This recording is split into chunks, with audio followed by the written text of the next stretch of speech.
So it turns out those right-wing media personalities who were spewing insane pro-Russia misinformation were paid by Russia. The Justice Department indicted 2 people working for the TV network Russia Today for illegally funneling $10 million to right-wing YouTubers to push narratives favorable to the Kremlin. The indictment goes after Tenet Media and its roster of influencers, including Dave Rubin, Tim Pool, and Benny Johnson. Now, I know it would be easy to drag Dave Rubin, Tim Pool, and Benny Johnson for, at best, being useful idiots. Kremlin puppets.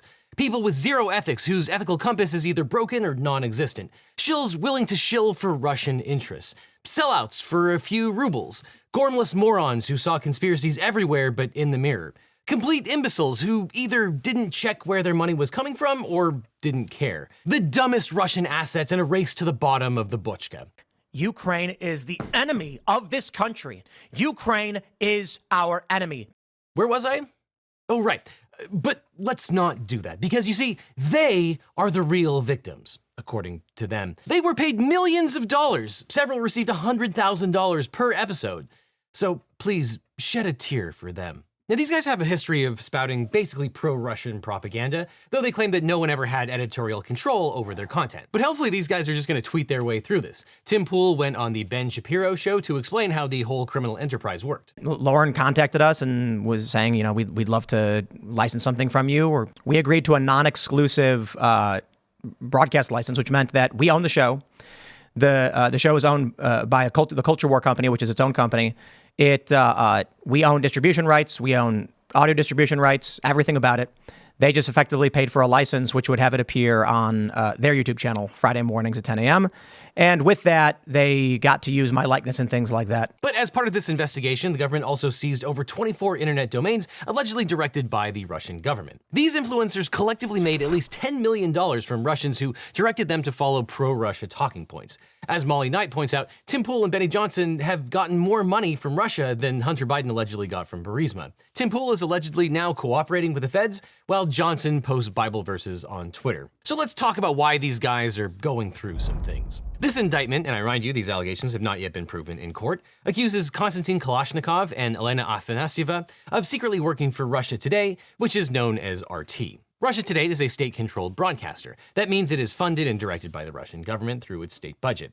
RT operates as an international news and media organization, and although RT presents itself as an independent media outlet, its editorial policies and operations are widely understood to be aligned with the interests and objectives of the Russian state. Kalashnikov, quote, manages multiple RT covert distribution channels in the United States. According to investigative journalist Christo Grozev, who worked for Spiegel and Bellingcat, Kalashnikov is the son of the Donetsk deputy mayor who sided with the Russian invaders in 2014. That's him on the right. Grozev reported that Kalashnikov managed to get visas for 4 trips to the U.S. West Coast between 2016 and 2021 during the Trump administration. Elena Afanasieva, who goes by Lena, described herself as, quote, a producer at RT dealing with overseas affairs and news. Here she is on Telegram. Now, according to the indictment, the defendants funded by RT laundered almost $10 million through shell corporations to covertly support a Tennessee-based company, which the indictment refers to as U.S. Company One. This company then produced videos for social media platforms like YouTube and TikTok without disclosing RT's involvement. Company One is not identified by name in the indictment, but Company One is Tenet Media. How do we know? Well, the indictment says on its website, U.S. Company One described itself as a network of heterodox commentators that focus on Western political and cultural issues, and identifies 6 commentators, including Commentators 1 and Commentator 2, as its talent. And people quickly found that Tenet Media uses the phrase, a network of heterodox commentators in the description on its website. And Tenet Media was incorporated in Tennessee on January 19th, which is the same date of incorporation mentioned in the indictment. Now, Tenet Media was apparently founded by Liam Donovan and Lauren Chen, who are referred to as Founders 1 and Founder 2, respectively.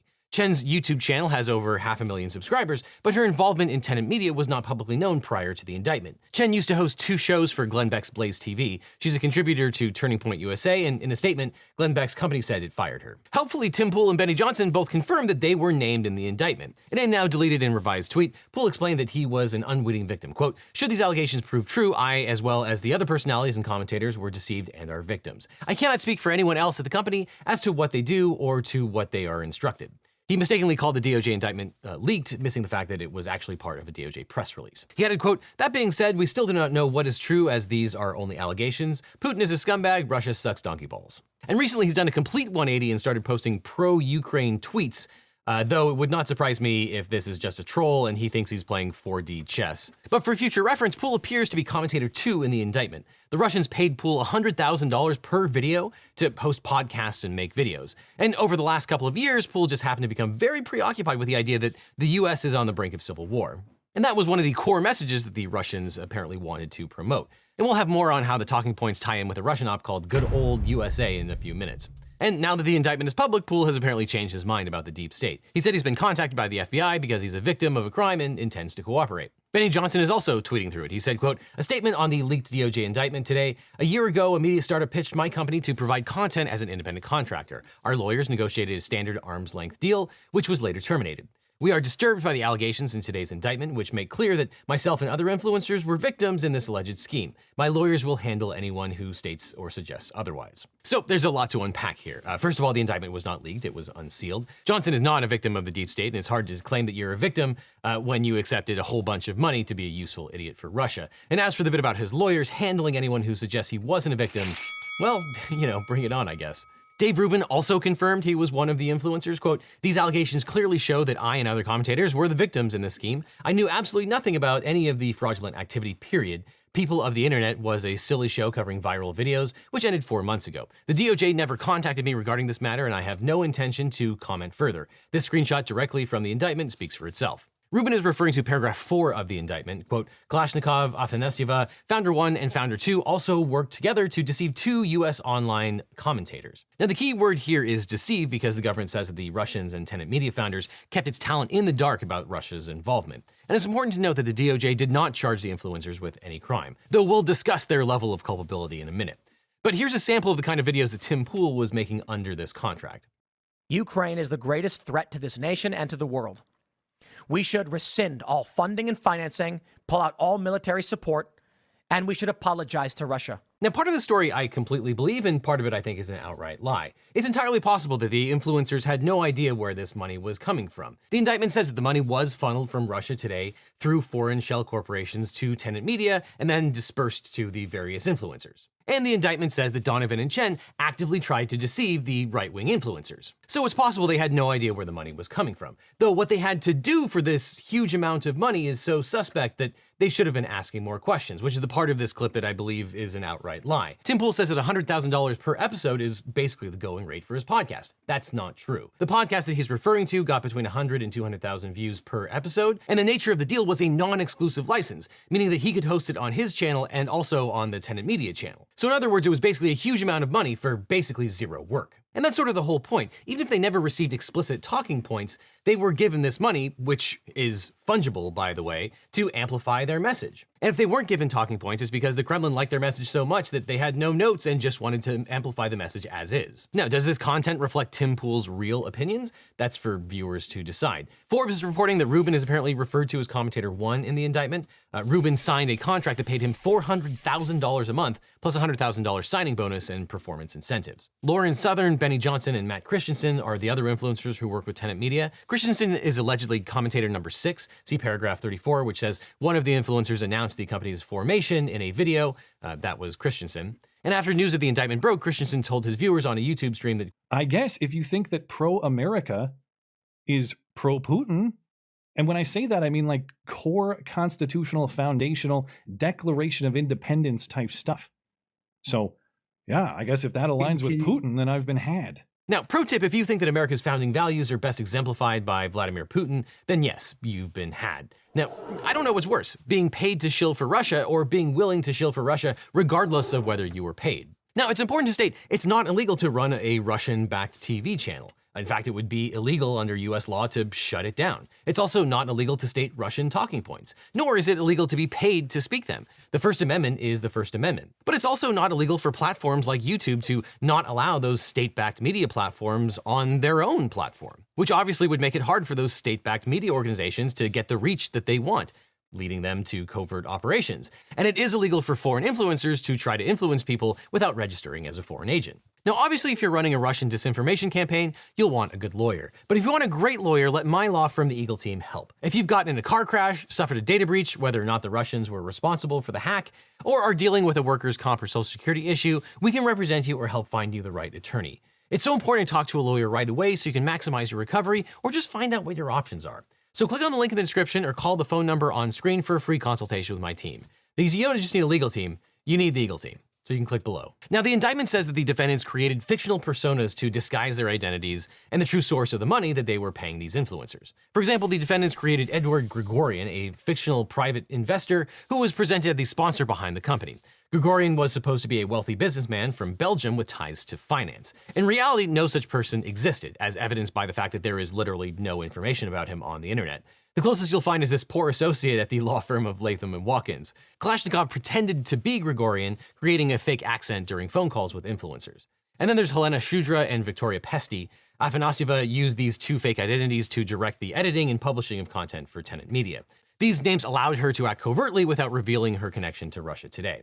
Afanasyeva, through these personas, monitored the content released by Tenet Media influencers. For example, on February 16, 2024, Afanasyeva, posing as Shudra, said, quote, "I do worry that neither Commentator 3 nor Commentator 1 share any raw videos posted on X. Commentator 2 shared only one video this week. Commentator 4 didn't share any raw videos. She only shared her mini doc and its promo. Commentator 5 is good at sharing our content so far. Since only one of the 6 influencers is a woman, we know that Commentator 4 is probably Lauren Southern." Afanasyeva also identified the messages that she wanted the influencers to share. During the first 6 months of 2024, she posted links to approximately 841 video clips, which were routinely posted by US Company 1 staff onto US Company 1's social media channels. And the best example of all, which involved a very high-profile American conservative, quote, on February 15th, 2024, Afanasyeva, while posing as Shudra, shared a video of a well-known US political commentator visiting a grocery store in Russia. Afanasyeva posted the video in the producer Discord channel. Later that day, producer 1 privately messaged founder 2 on Discord, quote, "They want me to post this," referencing the video that Afanasyeva had posted,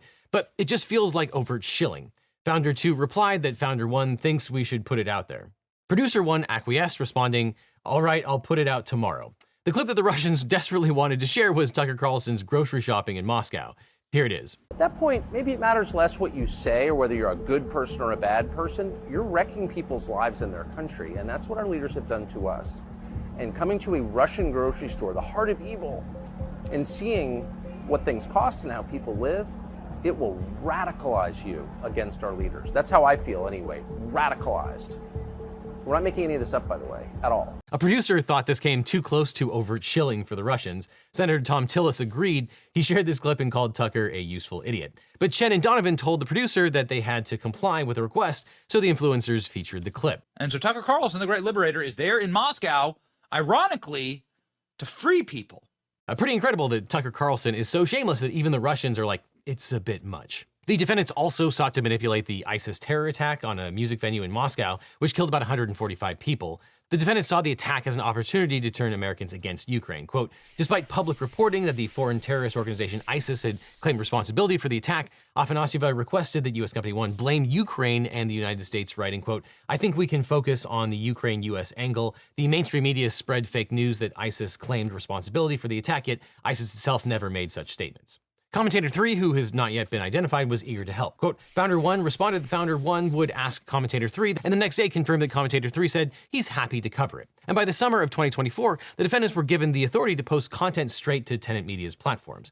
Liam Donovan informed a producer that going forward, the defendants, quote, would be posting their own vids directly to the influencer's social media accounts. The defendants then got, quote, unfettered access to serve RT messaging to the creators' audiences. The indictment alleges that the efforts to reach U.S. viewers were successful. Quote, since publicly launching in or about November 2023, U.S. Company 1 has posted nearly 2,000 videos that have garnered more than 16 million views on YouTube alone. U.S. Company 1 never disclosed to its viewers that it was funded and directed by RT. So basically, the scheme looked like this. Russia paid money to Russia Today, aka Kalashnikov and Afanasyeva.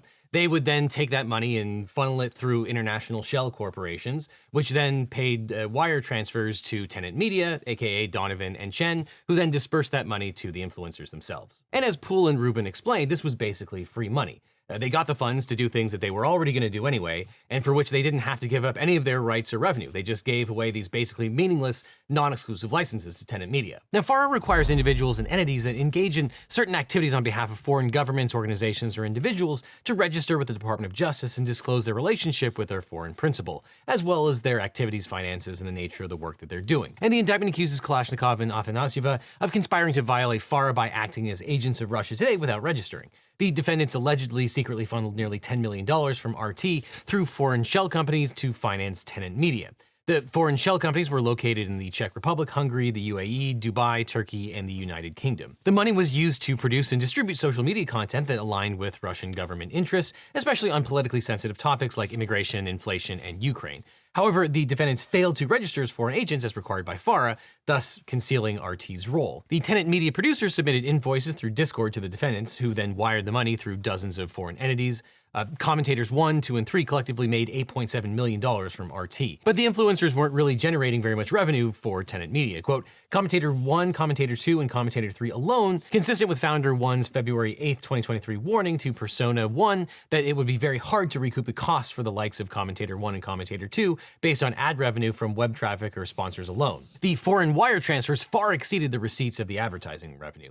Indeed, the approximately $9.7 million the tenant received from foreign wire transfers represented nearly 90% of all the deposits into tenant's bank account from in or about October 2023 to in or about August 2024. That means that tenant media wasn't making much money from viewers or sponsors. It was almost fully funded by RT.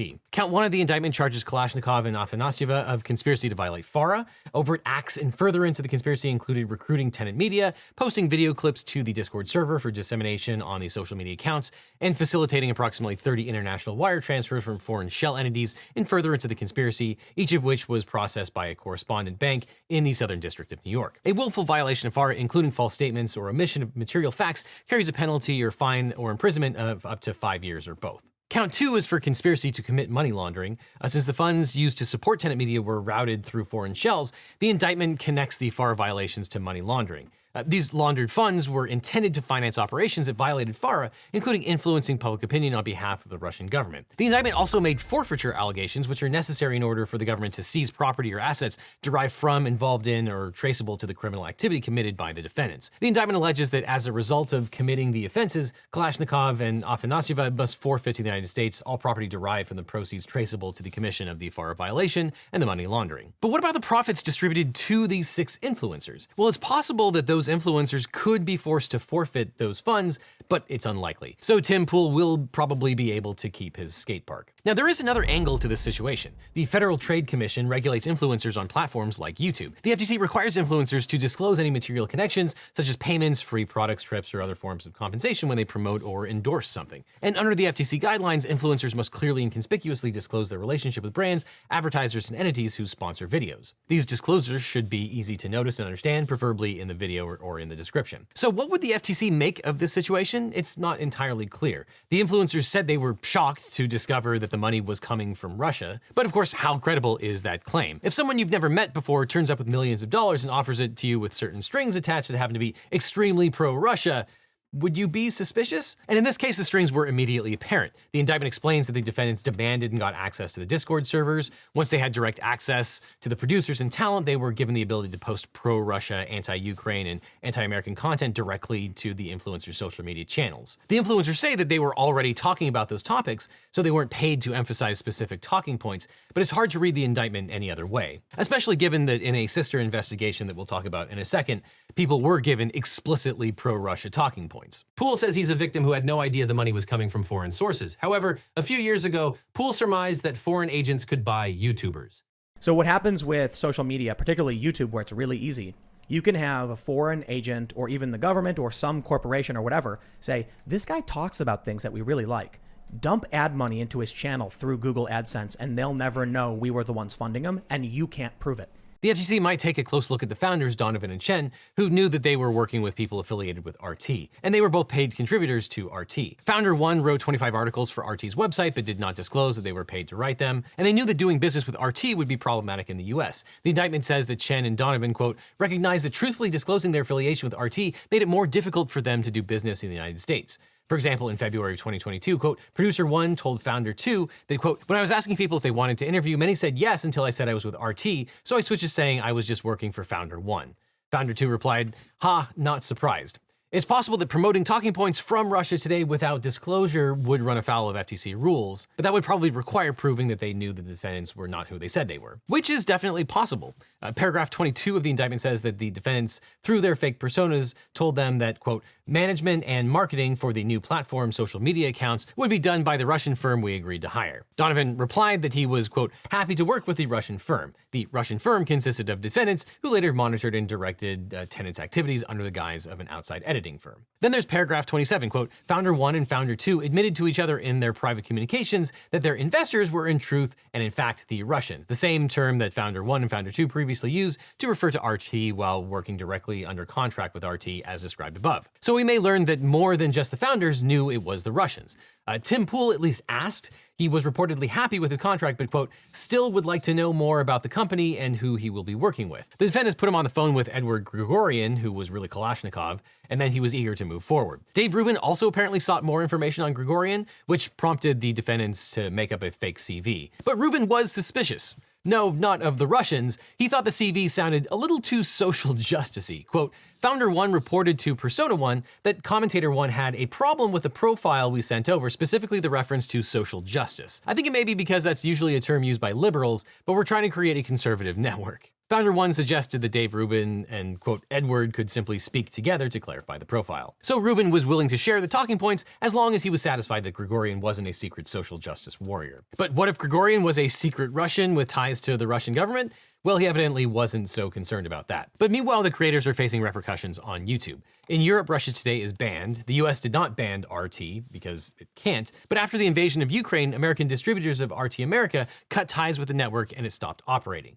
Then YouTube blocked access to channels that are associated with Russia state media, including RT. And now YouTube has taken additional action. It removed Tenet Media's channel just days after the indictment, saying it, quote, violated our community guidelines. But why weren't Chen and Donovan charged with violating FARA? Probably because of the willfulness standard under FARA, which requires more than just knowledge that you're in business with a foreign national. A violation is willful only when the person acts with knowledge that the conduct was unlawful. They also might be cooperating with the Department of Justice. We don't know. And in a related proceeding, the DOJ seized 32 internet domains for allegedly engaging in a covert campaign to interfere and influence the outcome of our country's elections.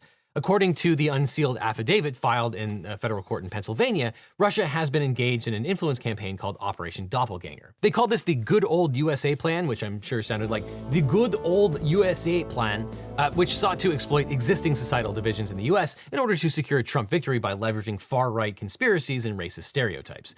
The Good Old USA planning document says, quote, it makes sense for Russia to put maximum effort to ensure that the Republican Party's point of view, first and foremost the opinion of Trump supporters, wins over the US public opinion. The plan involved creating fake social media accounts and sleeper cells to influence public opinion using YouTube, Reddit, Facebook, and Twitter for propaganda. The plan particularly emphasizes X, where Russia maintains a network of 200 accounts, in Twitter, 4 in each of the 50 states. The affidavit also reveals that Russia had a database of influencers from all over the world with heavy emphasis on the United States. Quote, one document revealed a list of more than 2,800 people on various social media platforms like Twitter, Facebook, and Telegram, spanning 81 countries that SDA identified as influencers, including television and radio hosts, politicians, bloggers, journalists, businessmen, professors, think tank analysts, veterans, professors, and comedians. When referring to politicians, the list often mentions which U.S. state and/or political party they represent and the position they hold in Congress. The US-based influencers accounted for approximately 21% of the accounts being monitored by SDA. So it's certainly possible that we will soon learn about more influencers being paid by Russian operatives. Perhaps that's why Dan Bonino is warning other influencers to be careful. But I'd be remiss as a former federal agent to not warn people that given these accusations, are other people, I'm not accusing anyone specifically, I want to be clear.